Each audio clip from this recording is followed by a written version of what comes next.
David. Bonjour Marie, bonjour à tous. On est en avril, on est déjà en vigilance sécheresse et misère. C'est pas étonnant. Ouais. Il pleut pas l'automne, il neige pas l'hiver, il pleut très peu au printemps, donc forcément... Ça a bien plu quand même ce printemps. Ouais, mais tu vois, la ça a pas végétation rattrapé. est déjà bien réveillée et ça pompe là. Ouais. Du coup, ce qui pleut là, oui, ça fait du bien comme ça en surface. Et alors, qu'est-ce que tu fais toi, au niveau de ton jardin pour te préparer à d'éventuelles canicules Eh ben, j'essaie, par des moyens assez simples finalement, de créer des ombrières. Alors soit, tu vois, en implantant des arbres au potager, Ouais.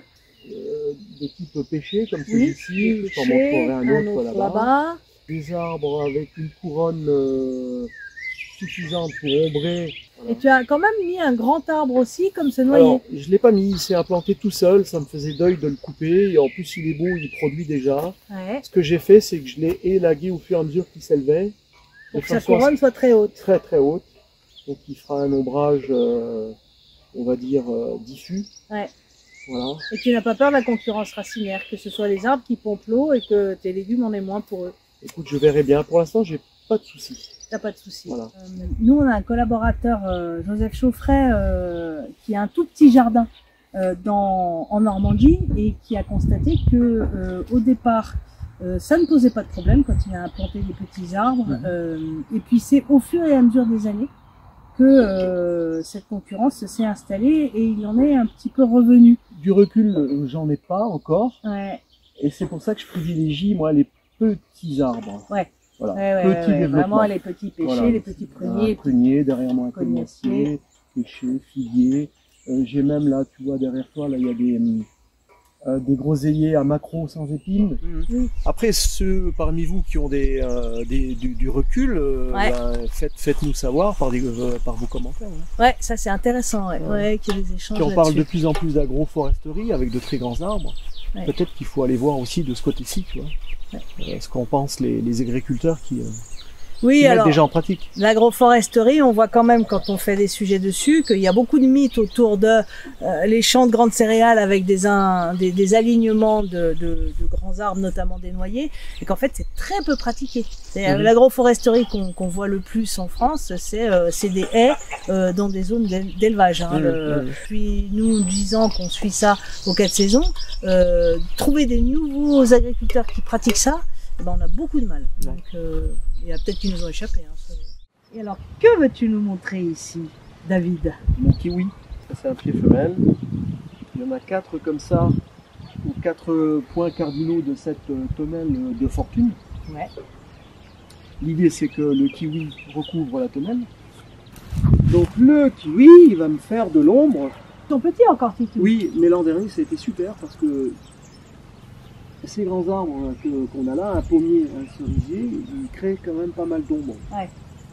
Et du coup, c'est ici qu'on a eu les plus belles tomates. Et souviens-toi, l'an dernier, ça a été une année un peu chaude, hein. très compliquée, ouais. Et je pense que je vais faire aussi du haricot, là, tu vois, des choses comme ça. D'accord. Alors là, tu vois, ce kiwi là, ils ont 3 ans. Hein. Ouais. Il y a déjà les premières fleurs. Beau, hein. Ouais, ils sont jolis. Il y a déjà les premières fleurs. Grandi. Je suis vraiment content. Mais j'aurais pu mettre une vigne à la place. Et ces cannes de Provence? Alors ces cannes de Provence, comme le kiwi est encore un peu petit, ça va compléter. Je vais les disposer là-dessus en les entrelaçant un peu pour que ça tienne au vent, tu vois. D'accord. Et ça fera un ombrage de fortune pas cher et biodégradable. Ok. Voilà. Ok. Ah bah de toute façon, nous on avait fait un appel aux lecteurs pour le 4 saisons de mai-juin de cette année 2023. Et en fait, il y a une inventivité dans les jardins actuellement, c'est extraordinaire. Alors, il va falloir qu'on s'adapte. Hein. Ah oui, tout le monde s'adapte. Alors on avait Françoise Morel par exemple qui met des draps et elle a une glissière, une ficelle qui passe et du coup elle accroche ça au-dessus des piquets et ça tient bien. On a aussi Alain Musy qui est jardinier en Ardèche et qui lui a récupéré il a acheté du filet d'ombrage pour mettre au-dessus de ses choux dans son jardin. Il a des tendeurs qu'il entrecroise et il installe son filet d'ombrage par-dessus. Alors il y a un dernier article, enfin il y a un dernier exemple peut-être à citer, je l'ai lu dans la revue. Ah oui, Dominique Beauchamp qui est jardinière dans la Loire. Oui, elle utilise des canisses qu'elle installe au-dessus d'arceaux qui sont ronds et en fait elle les fait glisser en fonction de l'ensoleillement et puis peut-être, je pense aussi au niveau du vent. Peut-être aussi évoquer, ça va apporter aussi une protection contre la grêle.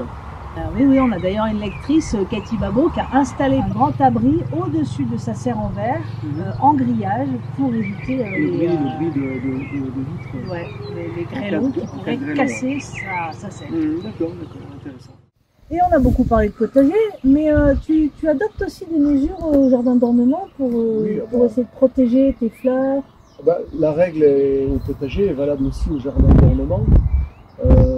Après, il faut quand même être prudent parce que si, par exemple, les pivoines, elles aiment le soleil. Ouais. Les rosiers aiment le soleil. Oui. Donc il faut faire attention où tu implantes tes arbres, où tu disposes tes fleurs. Ouais. Mais c'est valable aussi au jardin d'ornement. Ici, tu vois, on a un bel arbre de la famille des magnolias, qui fera de jolies fleurs. Là au-dessus, il y a un grand amandier. Ouais. Donc c'est valable aussi au jardin d'ornement. Très bien. Voilà. Très bien. Alors ici, c'est une autre stratégie que tu as mise en œuvre pour tenter de cultiver à l'ombre. Oui. À l'ombre, pas totale, mais presque. Ouais. Voilà, il y a des grands noisetiers. Là, devant nous, il y a de la mélanchier, une cytise. Là, on est vraiment sur une espèce de tunnel végétal. Ouais, c'est la zone la plus ombragée de ton potager. Oui, carrément. Ouais. Et donc là, je vais expérimenter sur cette butte de culture. Là. Oui. Je vais expérimenter 2-3 choses là-dessus, voir ce que ça va donner. Alors, j'ai déjà commencé par des salades. Ouais, je suis impatient de mettre là-dedans des choux, des choses comme ça. Et puis ici, on est à une zone où tu mets en place une nouvelle solution au niveau du stockage de l'eau. Oui. Tu as acheté des poches souples qu'on commence à voir, des sortes de coussins. Alors, 2 poches souples de 3000 litres chacune. Oui.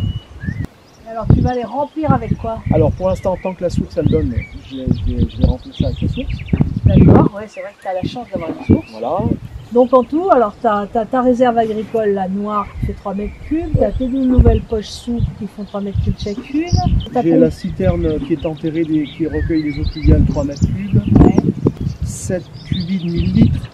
D'accord, donc on a 19. Voilà, et des tonneaux de 200 litres que je dispose un peu de partout. Donc tu es quand même avec une vingtaine de mètres cubes de réserve d'eau dans ton potager, qui redis-le la surface de ton potager, parce qu'il est grand quand même. Mon terrain en tout, il fait 6000 m², mais le potager, sincèrement, je ne sais pas. Ouais. Entre 3 et 500. Après, il faut savoir aussi que tout ça, ça a un coût. Ouais. Les cubis, moi je me suis toujours débrouillé pour les récupérer, ou sur le bon coin, ou à droite à gauche, tu vois. Ouais. Mais par exemple, une citerne souple comme ça de 3000 litres, ça doit coûter aux alentours de 400 €. Ouais, 300, fait quand même 400 €, c'est pas une masse. C'est pas une masse affaire. Et toi, qu'est-ce que tu privilégies, le goutte à goutte, le micro-poreux, ou finalement ni l'un ni l'autre? Si tu veux, ce sont des dispositifs intéressants, efficaces, autonomes quasiment. Ouais. Le problème chez moi, c'est le calcaire. Donc ça a fini par encrasser tous mes micro-poreux, tous mes gouttes à goutte. Alors maintenant, je arrosoir. Tu es repassé à l'arrosoir. Je suis repassé à l'arrosoir, et puis ça me permet d'être au jardin, de me vider la terre. Ouais, d'accord. Nous, on a demandé un sujet qui est dans ce dossier là, des 4 saisons sur micro-poreux versus goutte à goutte. Notre auteur était plutôt partant pour le goutte à goutte parce qu'il trouvait ça que ça s'encrassait moins justement. Par contre, il y a le petit défaut aussi que tu as des petites poches, des poches d'irrigation sous chaque bouche, chaque goutteur, et que finalement entre, il y a moins d'humidité, quoi. Ouais. Après, il faut quand même associer ça à un paillage. Ah oui. Et à propos de paillage, on a un auteur, nous, Denis Pépin, qui pointait quand même un petit défaut du paillage pendant les canicules en été. Il disait que quand même, quand on a une grosse épaisseur de paillage, eh bien l'eau de pluie met vraiment longtemps avant d'atteindre le sol lui-même pour l'arroser. Parce que finalement, c'est le paillage qui va absorber. Toi, tu as rencontré ce problème Déjà, pour ça, il faudrait qu'il pleuve. Donc souvent l'été, c'est soit un gros orage avec une pluie significative, et moi je pense que ça arrive quand même à pénétrer le paillage. Ouais.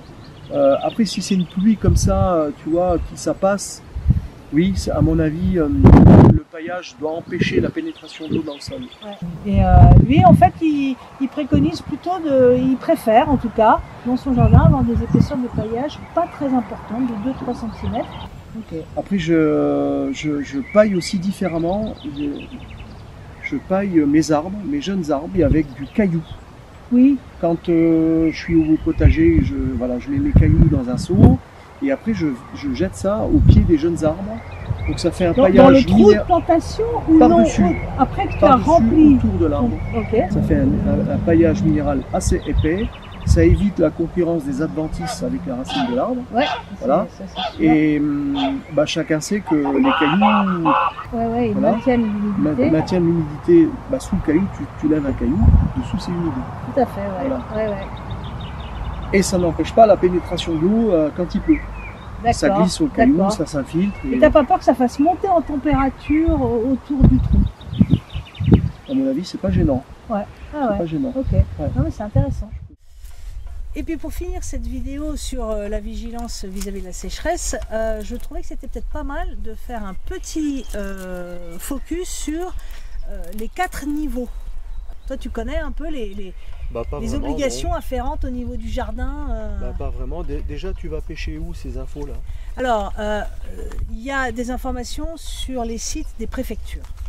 Le problème, c'est qu'ils sont souvent, les communiqués, ils sont souvent un peu absconses. Et moi, ce que je trouve le plus pratique, c'est le site de ProPluvia, où l'on voit des cartes pour son département. On a les cartes avec différents niveaux de couleurs. Il faut savoir que l'an dernier, en 2022, il y a eu énormément de problèmes sur ce site de ProPluvia qui n'était pas mis à jour. Les pouvoirs publics s'en sont rendus compte, ils veulent améliorer les choses, mais c'est vraiment important que les gens puissent bénéficier de ces informations, parce que sinon, ils ne savent pas. Alors en plus, déjà, il faut savoir donc à quel niveau d'alerte on est dans son village, dans sa ville, et puis ensuite, il faut savoir les mesures qui nous concernent. Alors, à savoir, en vigilance, tout est autorisé. Il faut juste quand même reporter la plantation de jeunes arbres ou arbustes, éviter de planter ou semer des espèces très gourmandes en eau, enfin des choses un peu évidentes. Après, on est en alerte sécheresse. Là, qu'est-ce qu'il faut faire? Au jardin, on n'arrose ni les pelouses, ni les massifs fleuris, ni les potagers. On n'arrose pas entre 11h et 18h. Logique. Ça paraît un peu logique. Ensuite, quand on est au niveau 3, c'est l'alerte renforcée. Et là, c'est l'arrosage des pelouses et massifs fleuris est interdit. Et ensuite, au potager, l'arrosage ne peut pas se faire entre 9h et 20h. Encore, c'est un peu logique, on n'arrose pas quand il fait très chaud. Voilà. Et puis pour finir, en état de crise, c'est la même chose en fait au jardin. Il y a d'autres mesures, hein. Je ne parle là que des mesures au niveau du jardin. Mais donc, il y a aussi le bon sens, la crise, c'est toujours interdiction au niveau des pelouses et des massifs, mais on peut encore arroser son jardin potager, toujours, mais c'est interdit entre 9h et 20h. Donc en fait, au niveau du jardin seulement, c'est la même chose entre l'alerte renforcée et la crise. D'accord. Voilà. Est-ce que j'espère avoir été clair? Mais ce sont des informations qui ne sont pas si faciles d'accès et je trouve qu'en temps réel, souvent il manque des informations pour le grand public de savoir ce qu'il doit faire. Tout le monde est un peu dans le flou. Donc pour avoir des infos, tu consultes ta préfecture, ta mairie? Ta mairie, oui, oui. En général, ta mairie, elle est capable de te dire si tu es en alerte, etc. Et après, il y a le site du ministère de l'Environnement aussi qui a cette liste très précise pour les particuliers, parce qu'évidemment, nous, on n'est pas agriculteurs, on n'est pas industriels. Ce sont encore des mesures tout à fait différentes qu'on ne va pas détailler ici. Très bien. Voilà. On espère que ça vous aide à comprendre ce qu'il faut faire au bon moment. Et comme tu dis, le bon sens. Voilà, ça paraît une bonne chose, un bon principe. On a aussi Dominique Beauchamp qui est dans la Loire et qui installe des caniches. Un caniche. J'ai un petit feu. Ah si j'y pense.